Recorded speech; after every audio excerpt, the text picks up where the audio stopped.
room full of people. But I did see an interesting conversation. There's this guy that was, there's this show online where somebody goes and they sit in like a room full of people, right? And you sit in the middle, and then other people can come sit across from you, and then you guys debate for like 3 minutes. 20 views. Okay, so it's called the Jubilee Debate, and everybody is talking about Sam Seder's clip from the Jubilee Debate. I actually covered this too on my other channel, Bring the Asteroid News, because Matt Walsh covered it, and then he sent me a copyright. It's so annoying. See why I go through all this? But anyway, we're like putting the pictures. I'll probably do this with this too. Like, it's just so annoying. But anyway, we're gonna get into Andrew Schulz's thoughts about Sam Seder. He had some pretty interesting things to say. I did kind of skim through this a little bit, and let's just go ahead and get right into it. 20v1 Jubilee. Yes, it's like the balloon popping for white nerds, right? And you know what I'm talking about, right? And then so there's this guy. I actually don't know what that means. The balloon popping for white nerds. I don't know what that really meant, but okay. You know, let's just go ahead and kind of go right into it. And make you feel good. I mean, right, my boy. It's Monday Night Raw. Here, every day. Watch this. Watch this. Are you an atheist? I'm a Reformed Jew. I should say that the way that these shows are set up, I don't think he knows what everybody else's arguments are going to be used against him, but it seems like everybody else there knows what that person in the middle thinks, and they're there essentially to refute whatever their beliefs are. Yeah, and usually they'll bring up a topic, and then whoever wants to go. What is on his nails?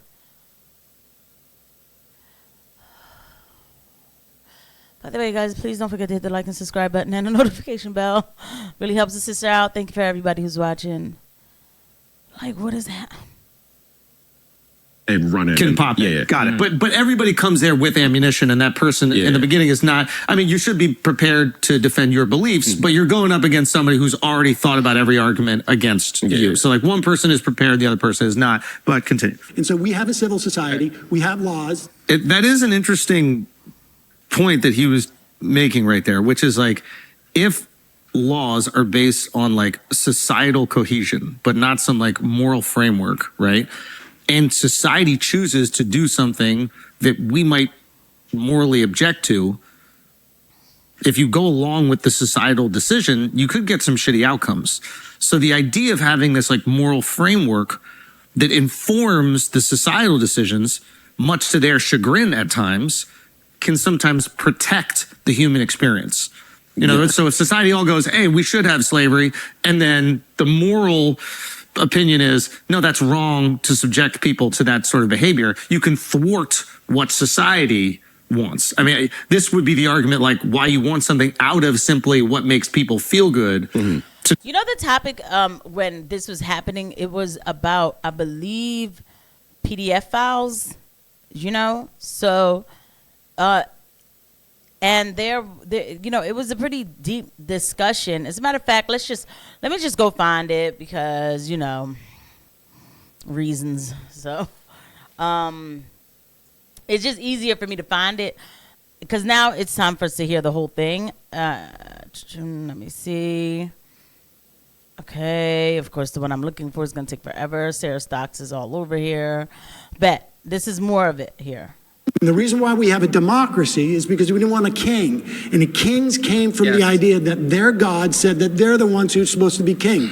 And so we can disagree on this. I don't want to live in a country that is ruled by religious fundamentalism. And if I do, you have no issue with that. And no.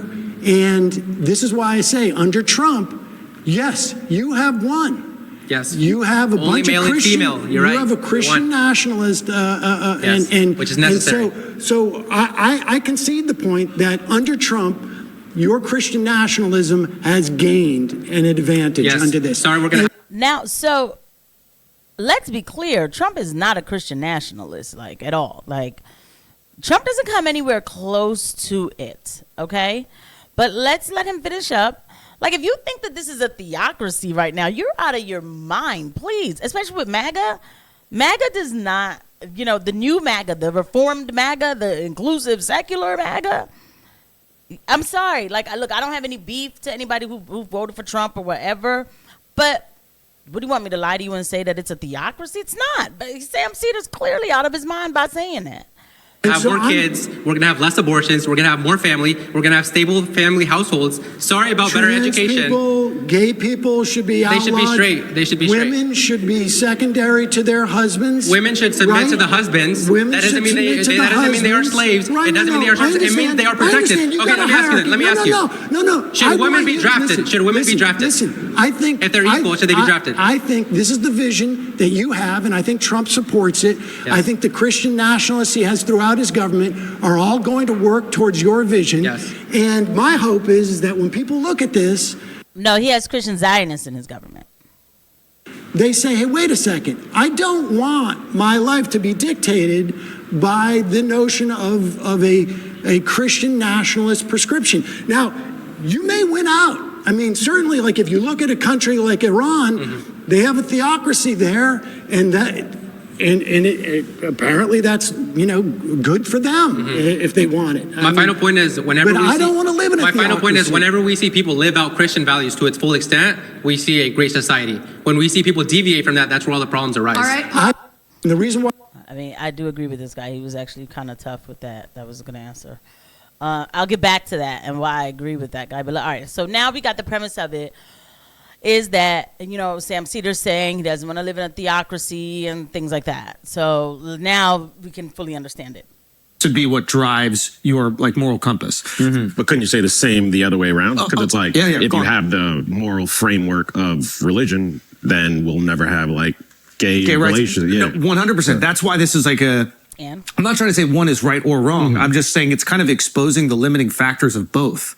It's like we want the moral framework of religiosity when it comes to how we treat one another, but then there are certain hangups with that religiosity, and then we go, actually, we don't want the religiosity. So it's kind of like we're picking and choosing what we feel like is right. I think he's using the term what civil society is, but civil society throughout history has believed in some pretty nefarious shit.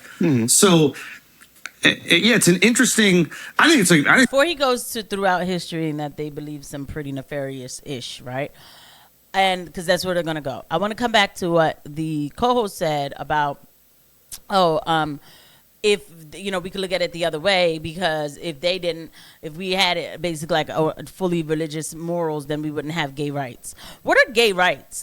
What is the right with gay? I need somebody maybe drop a comment and let me know, because I think that as a human, you have a right to live. I mean, is that even a right? Let me just be careful. Who went through this was Andrew Wilson. But anyway, we protect your right to live, to get triage, to get care, and to things like that. You know what I mean? We protect your rights for. For just to obviously be safe. You have a right to defend yourself. You have a right to live in a safe society, and we should keep society safe. Or, that's how a sovereign nation would run. And I'm going through this kind of fast. What part of that has to be gay? What part of what? So, okay, I don't want people to get hurt. If somebody says I'm going to go hurt a gay man because he's gay, then that person needs to be put in jail. But that person doesn't even need to put the word gay in. They could just say, I'm going to go hurt somebody because I want to. That person still needs to be put in jail. What are gay rights? I don't understand. What? Oh, is it that right to get so-called married? Why do we have to have that? If you understand what really Christianity is about, a person is not force conscripted into religion. You can't do that. That is, in fact, against Christianity. Free will means everything to the Lord. I would imagine. I don't know God. I mean, I have a relationship, because we don't worship God like robots. So you have the right to live your life the way you want to. Don't become a danger to yourself and others. But why do you need to get so-called married when, if you had a civil union type of they had legislation for if something was happening to you and you wanted your assets to go to somebody else, or you wanted to lay out the groundwork for what you wanted and you wrote it a certain way, then that should be honored. Because that would happen towards the HIV, around the time. Look, I'm not going to lie to you. That AIDS epidemic here in America did look like it was scary. I don't think I was born yet. Thank God. No, I might have just, no. I was around though. I was around. But anyway, I was a baby, but like as a nurse watching those documentaries, listen, gay people were treated terribly. They really were. People were scared, but there was no reason that you're going to beat up a gay person when you're afraid of AIDS and then you're going to be all up on them beaten. That's crazy. So yeah, no, they have a right not to get whooped just because they're gay, and they have a right to say if I die, my family didn't talk to me for 10 years, so they can't have my body. This person should be able to be the one to have my body. But you don't have to do that through marriage. That's what I'm saying. I keep on going. I don't want to interrupt at all, but I think it's like a really interesting discussion. Like, how do you figure out what is the best version of society for the most people? And the reality is you kind of need to pick and choose for both. You need a moral framework that you might object to that's brought to you by God or some higher power or something else. But you also need to break that framework so that certain people can have the rights that they deserve as part of this idea of a civil society. But I'm not breaking that framework. Again, I told you, you have free will. You want to live with another, you're a man, you want to live with another man, you can do that. Now, I'll say this. I don't think you have the right to buy children. I don't. I don't. We hold these truths to be self-evident. Meaning that men and women, self-evident men and women should be the ones with the families. I don't. It becomes a danger to yourself. And this surrogacy for like gay people to be, raising kids. I'm sorry. I'm not into it. I don't have to be. Now I can't stop you from it. Right. And I mean, if people are making consensual decisions as adults, it is what it is. But I'm not with it at all. However, again, your free will. I can't force you to not be a certain way. That is your free will. Society. I don't know if you get there without both. You can't just rely on people to make the right decision, I think is what I'm trying to say. Well, I guess if you are an atheist or a secular person, you could argue that, all of these religious dogmas just come out of basically the same exact thing. So you're saying that the morality is internal before religion? If God doesn't exist. Which I think would be his argument, that there is no God, so therefore the rules that are laid out within Judaism, Islam, and Christianity are just human beings creating what they think the social structure should be. And then the pushback someone might give is like, we've created some fucked up rules that like really hurt a lot of people. Mm-hmm. And so that's so over time, we've gotten better. Like, this is the best time to live ever in the history of 100%. Yeah. I guess my question is, and I don't have the answer, my question is like, what is the impetus for that? Like, what made us realize, was it this internal morality that we have? Like, was it kind of like erupting and we realized, hey, this is actually wrong. This goes against what we want internally. And we like turned a blind eye to it. Like what?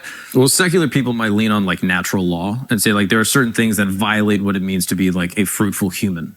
So like infringing on someone else's life or like sexual violence, stuff like that. So like we know that internally as a species that is not good. So you could come to that conclusion outside of the But why the fuck have we done it throughout the majority of history? If we know that it's so wrong, why have we done it continually? Like murder and things like that. Murder, assault women. Okay, because people are bad.